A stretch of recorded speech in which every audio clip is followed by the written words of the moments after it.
What's up everybody, Matthew Monis here, and today I'm bringing back the apps. I was sitting in bed the other night, all alone, staring at the wall at the app store saying, oh my God, Lord of mercy, there's some great apps out here and you guys deserve to know about them. But we're gonna do this a little bit differently.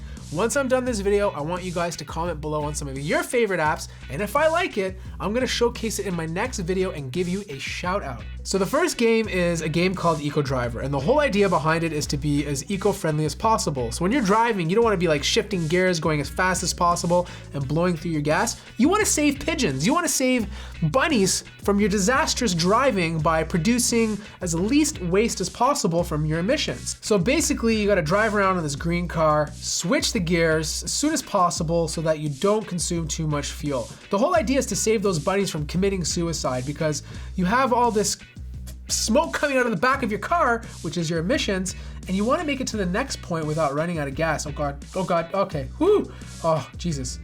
All right, here we go. So when you get to that red line, you coast, and then there's that little fuel box. I'm gonna brake so I don't, oh yeah, I made it. This is awesome. I'm gonna make it, oh, rocket jump, boom.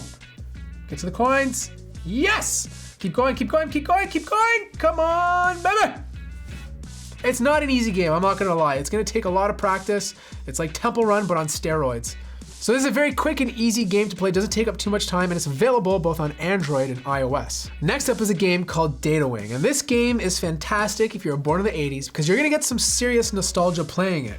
I mean, these graphics here are something you'd see in the movie Tron, and basically what you gotta do is fly this little booster around, controlling it with your left and right hand, and the way it feels is kind of like you're driving a drift car. So when you turn those corners, it's nice and smooth, and you have to control it so precisely so you don't hit the walls. All right, come on, baby, let's load up. Oh yeah.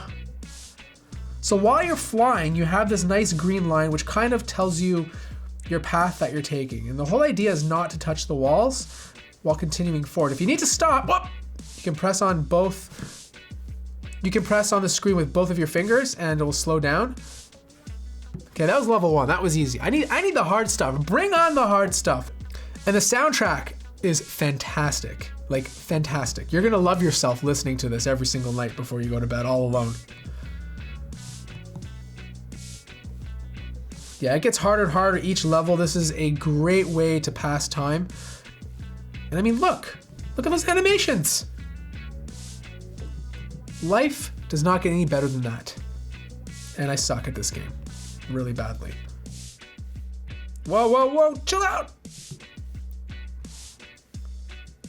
Come on. So bad at this game.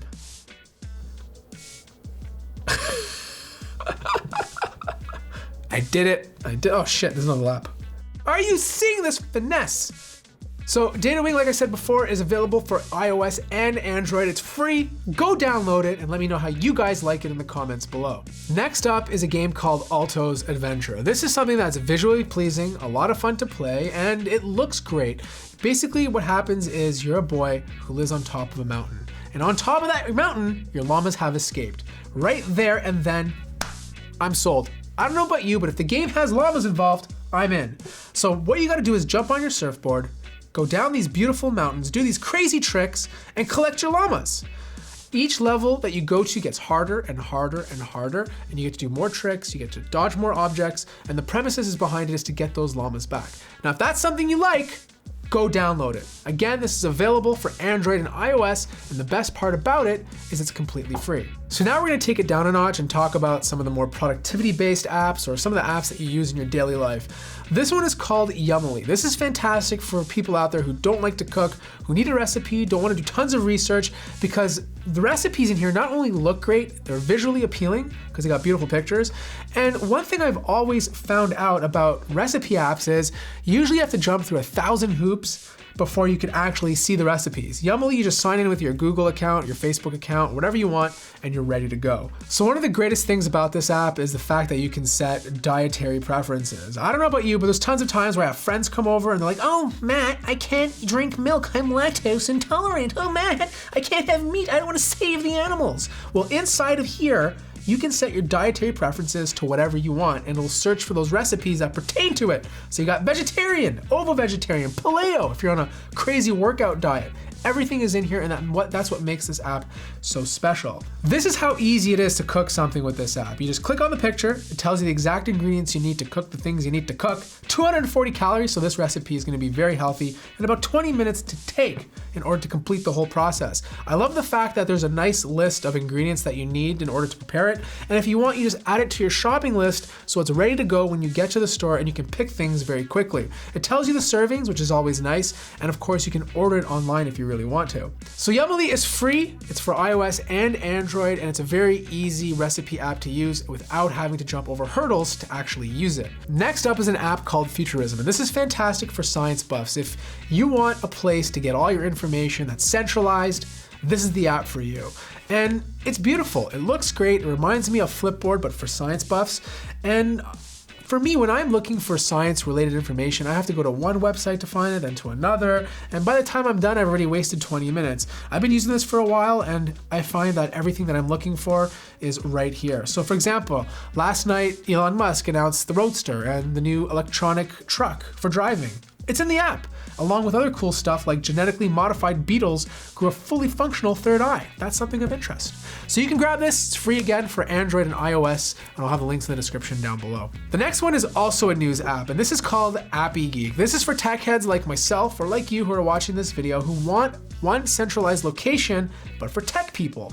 Now, the reason why I like this one is because I can curate it. I can select the sites that are special to me and have them all in one centralized location. So, for example, I here have reviews. I got some interesting stuff about Samsung and smartphones and technology. And if I don't like it, I can remove it or add something else. Now, I'll be honest, it's not the most beautiful looking application, but it does what I need it to do, and I think that's the most important thing. Again, available for both iOS and Android. I have an app for you Android users who want to be a little bit more iOS. Are you feeling down because you couldn't spend $1,000 on a phone? Well, I got some great news, guys. You can download this app called the Control Center. And essentially what it does is it gives you the iOS Control Center on your Android device. You can swipe from the right if you want to place it there. And I'll be honest, I've been using it for a few days and it's pretty darn good. In some ways, I actually prefer it. I can adjust the brightness, I can lock the orientation, I can turn off my Wi-Fi, and it kind of feels like I'm getting a little bit of iOS without having to spend a lot of money on it. So that pretty much wraps up some of my favorite apps that I'm using in this November. Links to everything will be in the description down below. Again, available for Android, available for iOS, and everything you see here will be free. Make sure to tell me some of your favorite apps, and if I like it, I will showcase it in my next video and give you guys a shout out. Like the video if you liked it. If you're new to the channel, subscribe, and as always, I will see you in the next video.